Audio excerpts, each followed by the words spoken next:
It's Timothy Cardinal Dolan, Archbishop of New York. Cardinal Dolan, thank you very much for joining us today. I'm also going to be joined by Jonathan Morris in just a minute. We'll talk in just a moment here. But, you know, as you learn some more of the details, I saw you earlier on Fox and Friends, and we all thank you for to being available to us today to explain some of what's happening here. But now that you've had a few hours and you see this will, you see that he wants to be buried at St. Mary Major with a simple Franciscus on his tomb in the ground in a sort of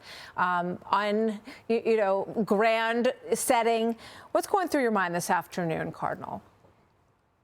Well, Martha, first of all, thanks to you. I appreciate the chance to let people know how grateful I am for the outpouring of affection and sympathy from around the world. So thank you, everybody, for sticking with us. We need you at this time of sorrow. No surprise, St. Mary Major's, Martha, is one of the four major basilicas in Rome, correct? There's St. Peter's, St. John Lateran, St. Paul's, and St. Mary Major. St. Mary Major is one of it would be the major basilica that most resembles a parish church. There's always people there. There's always masses going on. There's always the sacrament of penance. It has a good outreach program to the poor.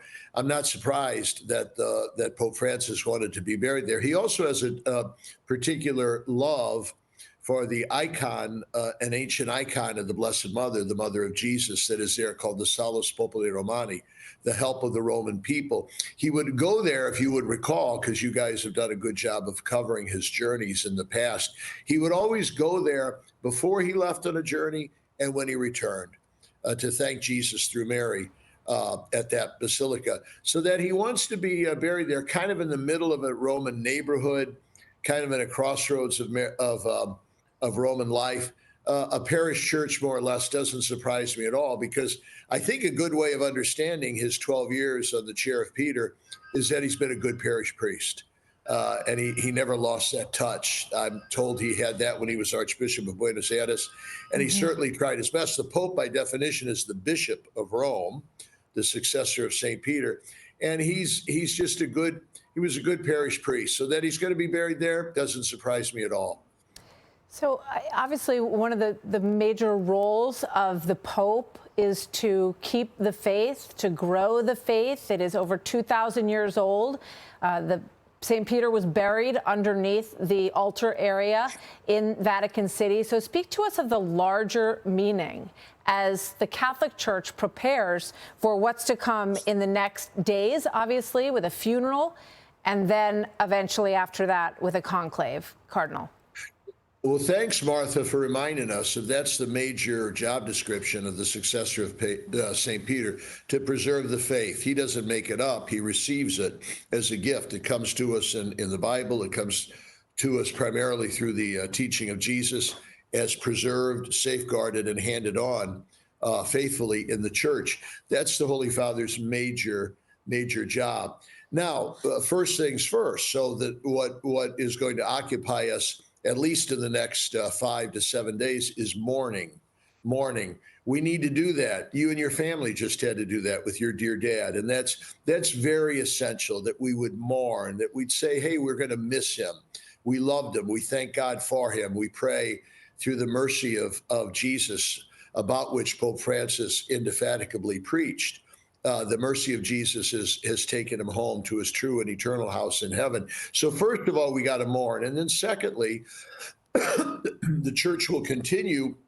And we cardinals have an arduous task to get to know each other better, to share with one another visions of the church, to let people know the good things, the many, many good things that are going on in our own dioceses, and to speak realistically about some of the struggles and challenges.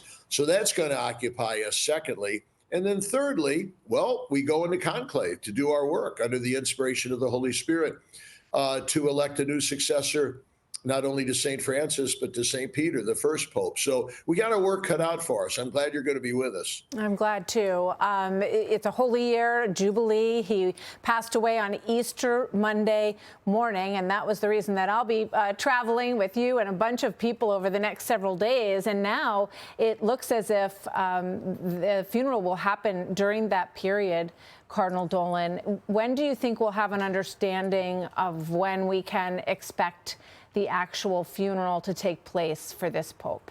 Martha, I'm glad you're coming with us because the Pope Francis had invited everybody to come to Rome for this Jubilee year, this holy year of 2025. And we in the Archdiocese of New York took him seriously. So as you know, we've got over 200 pilgrims, and you're among them, thank God, who have been planning for 6 months to visit Rome.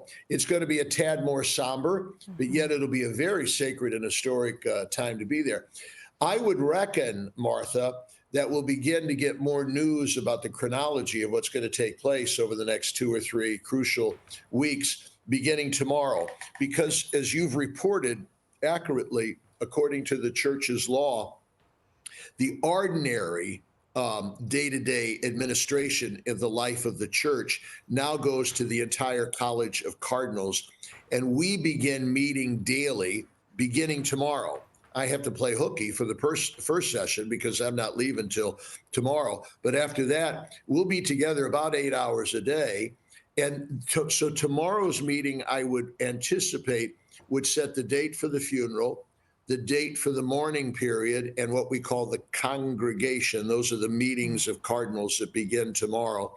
And we'll go into the conclave, which probably would happen, well, 2 weeks from today at the earliest. I would think that the funeral would probably be Thursday, Friday, or Saturday. Then there would be the 9 days of mourning and those congregational meetings. And probably then a little after 2 weeks, the conclave itself would begin. No one knows how long the conclave takes. You would remember, I think you were there in 2013, as I was, to participate as one of the cardinal electors. That only went a little over 24 hours, as you would recall. Whether this one will be as expeditious, I don't know. There'll be more cardinals in it. Last time we had 118. Now we got 138 who are under the age of 80.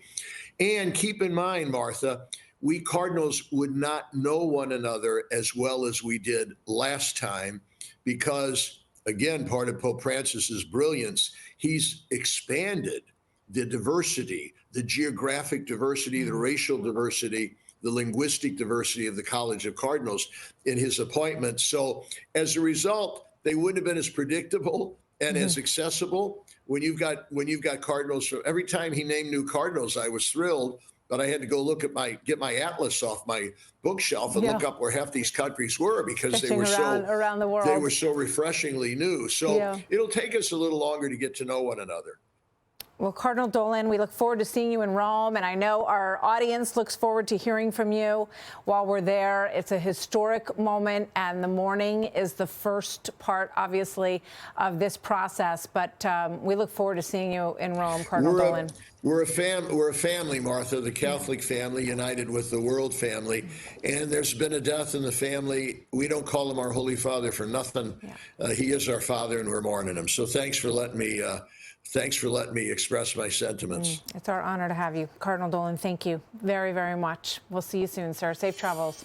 Hey, Sean Hannity here. Hey, click here to subscribe to Fox News YouTube page and catch our hottest interviews and most compelling analysis. You will not get it anywhere else.